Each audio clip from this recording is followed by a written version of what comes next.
Is it just me, or is Travis Kelce actually a good actor? After his playing career is over, which it probably will be in the next few years as he's getting older here, I could see him having another successful career in the entertainment industry. I think he's made to be on TV. I'm Zoe Lulinski, and welcome to another Don't Get Me Going episode. I have a lot more NFL things to talk about and more opinions regarding things around the league. So, without further ado, let's get into it here. With Happy Gilmore 2 coming out, I do have to regrettably say that I have not seen it yet. It has been a couple days since it's been out, but I've seen all the clips of Travis Kelce. I've seen all the clips. There's a lot of cameos in it. There's lots of golfers. I myself am not immersed in the world of golf enough to really know all the names there, but I have heard that there are dozens of cameos. I think I'm extra excited to see Travis Kelce. I feel like I've seen him in advertisements and a lot of things like that in the last few years, and I do find him really good with comedic timing. I'm really excited to see it. Now, this week, I do not have a hot take like I did last week, but I do want to get back on the conversation of jerseys, new uniforms. The Commanders released them, I think, a little bit earlier than a couple others. I love the Commanders ones, the throwback, like I mentioned, but I'm going to focus on some of the others. For anyone who missed it, there's almost a dozen teams that have come out with some iteration or different form of jerseys that they'll be wearing this season. It was the Chargers, Commanders, Packers, Browns, Bills, Saints, Steelers, and Buccaneers. So that's a lot to get through. But I'm going to make sure you guys know which ones you want to actually pay attention to. Some of them are pretty ugly, but the ones you want to see and you should be excited to look out for are the Chargers. They have some new colors coming in, new color rushes, I could say. Saints and Buccaneers. The Buccaneers are bringing their cream popsicle looking uniforms back. You know, like when they used to have that pirate's head. I'm super excited to see that. That's always pretty. I love all the throwback uniforms. The Saints are also doing something that I have not seen them do before. They have the gold as a jersey instead of just the pants, which I really like the look of that. And then some of the other teams like the Browns and Bills, they're doing some helmet changes, which I think is fun and all, but it's not nearly to the level of the other teams I mentioned. Now, in another category of the ugly, we can put the Packers and the Steelers. The Steelers and Packers both went to the throwback route of their jerseys, and while usually I do say I like the weirder uniforms, I mean, if you go back to Madden 12, I loved using the Steelers Bumblebee uniforms with the stripes. It didn't hit the mark for me quite as much this time. I think it's a lot of people would say is pretty ugly. And then on the Packers, they just completely copied the U of I uniforms from last season. They have the same throwback helmets that the U of I used last season of painting it to look like a super old helmet. And then even the colors, they're using navy and a yellow that looks like orange, which could almost look like the Bears throwbacks that they used to use with Jay Cutler when he played. So maybe they're trying to look like their division rival, because who doesn't want to look like the Chicago Bears? That's a beautiful, beautiful uniform and color that you could wear. Anyway, though, I do think it's definitely interesting. The Packers haven't worn navy in a couple years, and that was to match with their full yellow helmet. So I'm excited to see all these uniforms. But on that note of mentioning Madden, I do want to talk about Madden games. I haven't actually bought the last 3 Madden games that have come out, but I used to love, and I mean love, playing Madden. I'd buy it early. I'd get early access to start my Madden teams, but nowadays I feel like they're almost behind. Every single release that happens is nearly the same game, and I think it's not even worth buying anymore. My favorite game of Madden was Madden 16. I mean, the aggressive catches that you could have with Odell Beckham was awesome. I really want to know what your guys' opinion is on these latest Madden games. It kind of just seems like they're repeating the same thing over and over again, and they don't have the best story mode like 2K does. And Ultimate Team has just become so pay to win that it's not even enjoyable to play anymore. So I'd love to know your guys' opinion on that. On that note, too, drop down below if you guys think the Madden curse is real or not. Saquon Barkley is going to be on it. Christian McCaffrey was on it before. And it's crazy to think it was only 5 years ago when Antonio Brown was on the cover. I mean, just think about how quickly things change in the league when you look at a player like Antonio Brown, who's not even in the league anymore and has had some off-field issues. that actually kind of highlight his name right now. I also want to talk about the biggest leap. Which teams have had the biggest leap in this offseason?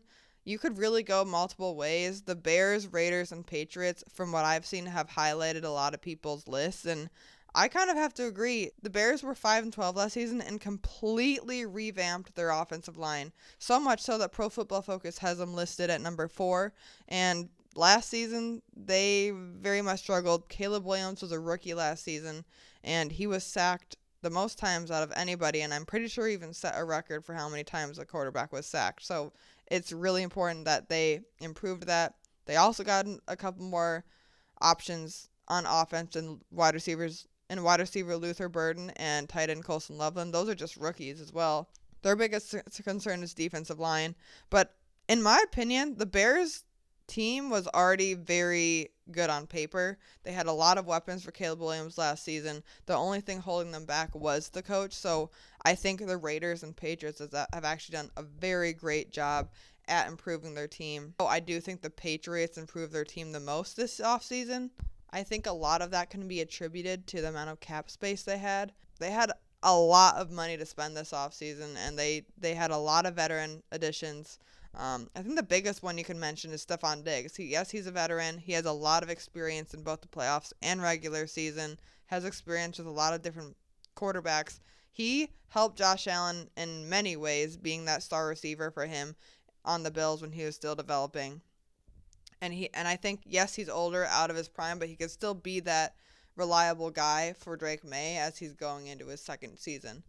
And Stephon Diggs isn't the only guy they got on offense. They also signed Matt Collins, who's another solid player, another depth guy at wide receiver. He's not going to be an insane difference maker, but he is another option for Drake May, who had pretty much nothing last season. The rookies they got last season didn't perform to their expectations, and I think getting some reliable guys. Matt Collins, again, is another player who is on the Bills, so Stephon Diggs and Matt Collins will be back on the same team.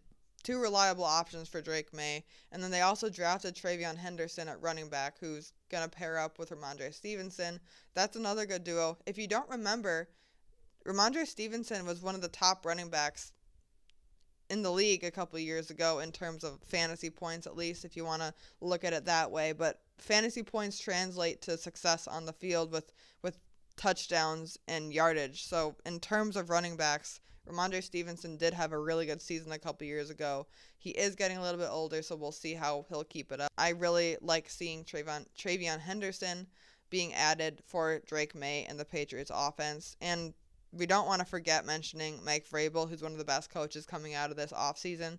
And then they also made a lot of moves on the offensive line. Many of the teams that improved the most this offseason were teams that focused on the offensive line. They got Garrett Bradbury, and that's adding to a starting 5 with Morgan Moses and first rounder Will Campbell.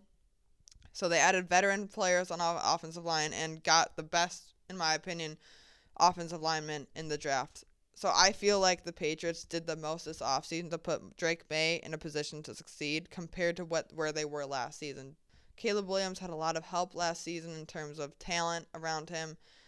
Yes, the coaching was way worse, and I'd say even worse than what the Patriots had. He had multiple different play callers, but Drake May and the Patriots, I think, have made the most strides as the season will be starting soon. Also, but speaking of that, I'm super, super excited.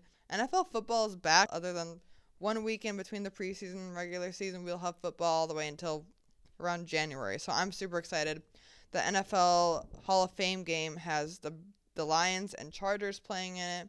And every year I get excited for this game, and every year it's kind of a letdown because it's third and fourth stringers playing. So you don't even get to see what backups and potential younger players are going to be doing because it's all players that are likely going to be cut. So it's really almost just a tease by the NFL. You know, they're letting us see football, but it's a lot of players that no one knows, and it's bittersweet for me personally. And as the season is getting closer, like I mentioned, I do want to talk about a couple of quarterback battles. There's some of the most interesting quarterback battles that I feel like we've seen in training camp in a really long time.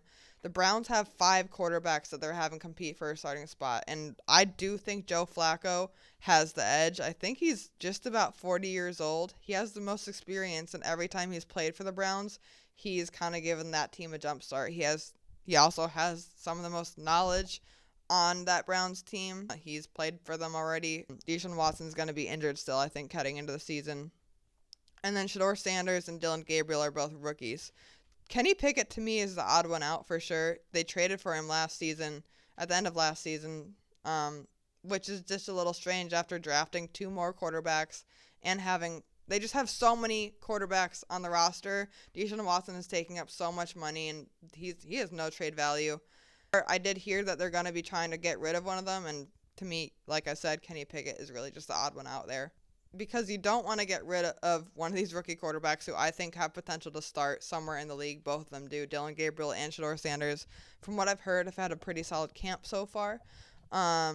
So I'm really excited to see how that plays out. I would definitely give Joe Flacco the edge over the other 4 players, though. And then another quarterback battle that's not as interesting, but for the Colts, they have Anthony Richardson and Daniel Jones. This is 100% Anthony Richardson's last season to prove whether or not he can be a starting quarterback in this league.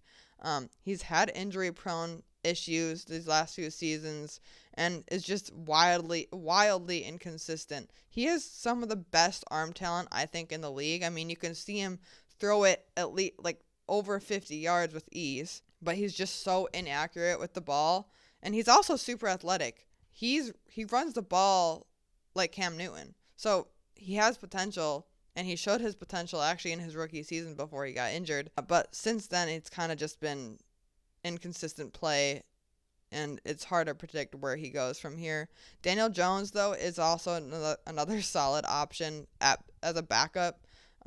He did not have success on the Giants or the Vikings, and that Vikings quarterback room was loaded last season. It was definitely interesting to see, but they're in a tough situation.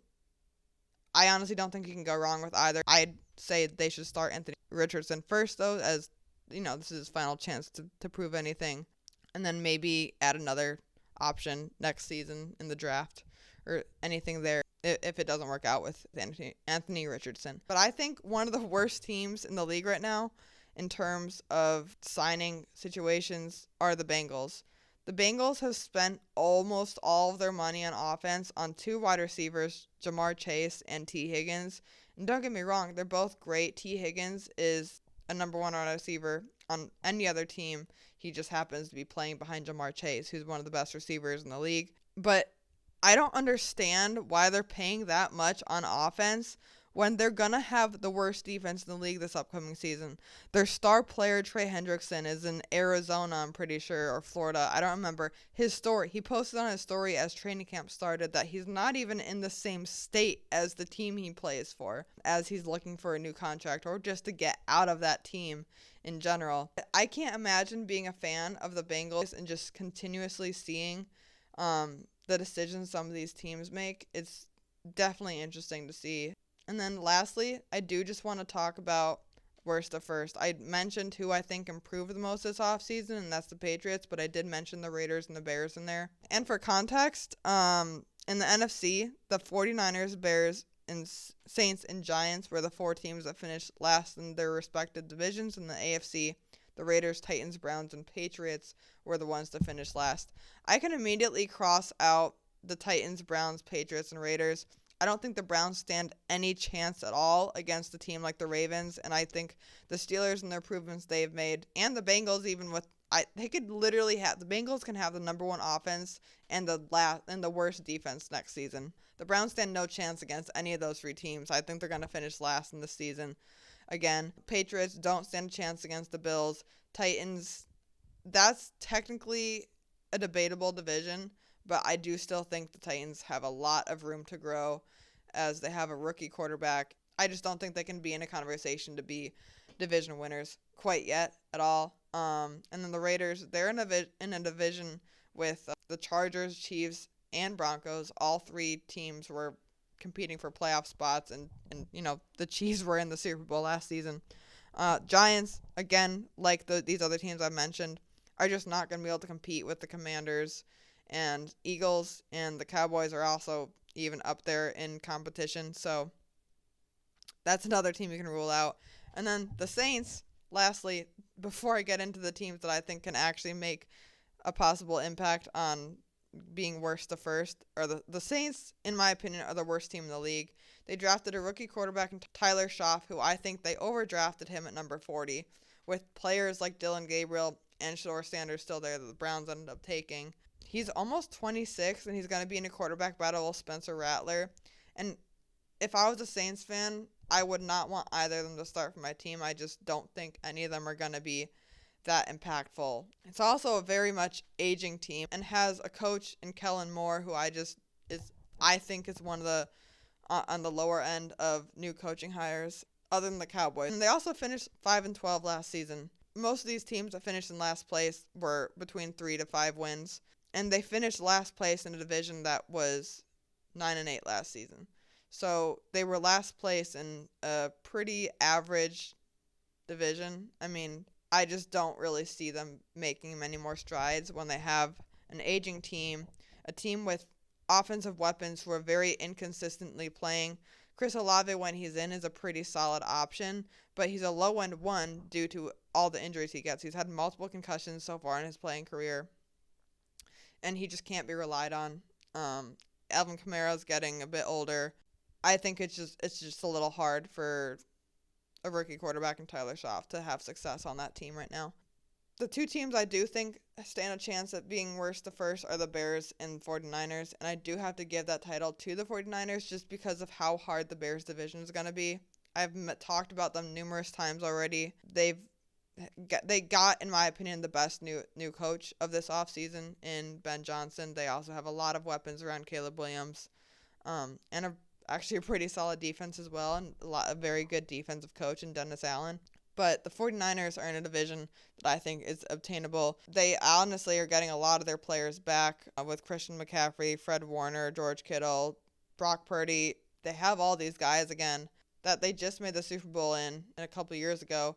I think this is one of their last opportunities to be in this conversation, but I think they have a lot of talent on that team to have the potential to be worse to first, especially in a division with the Rams, Cardinals, and Seahawks. The Seahawks are going to have a new quarterback in Sam Darnold and kind of switch a lot of things around on offense, getting rid of DK Metcalf. So there might be a couple adjustments there. And then other than the Seahawks, I think the Rams are the only other threat that they have. The Cardinals, might be decent, but if you're talking about worst to first, the 49ers have all the experience in the world to be able to get that title done. So that's all I have for this episode.